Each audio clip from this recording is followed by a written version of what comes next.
So there is a long list, and you hit some of them. But it's the strike, it's government shutdown, resumption of student loan payments, higher long-term rates, oil price shock. There are a lot of things that you can look at.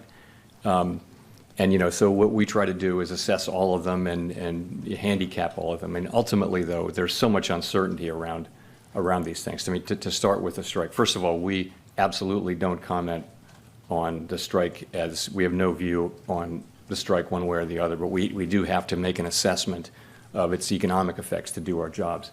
So, the thing about it is so uncertain. It will depend. The economic effects, it could affect, we've looked back at history, it could affect economic output, hiring, and inflation, but that's really going to depend on how broad it is and how long it's sustained for. And then it also depends on how quickly production can make up for lost production. So none of those things are known right now. It's very, very hard to know. So you just have to leave that uncertain, and we'll be learning, I think, over the course of the next intermeeting period.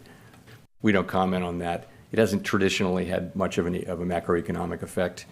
Energy prices being higher, that is a significant thing.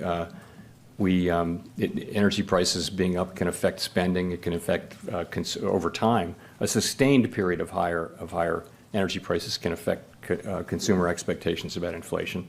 We tend to look through short-term volatility and look at core inflation.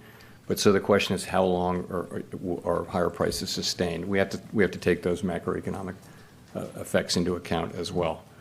Those are some of them. I'm not sure if I hit them all, but ultimately, you're coming into this with an economy that appears to have significant momentum, and that's what we start with.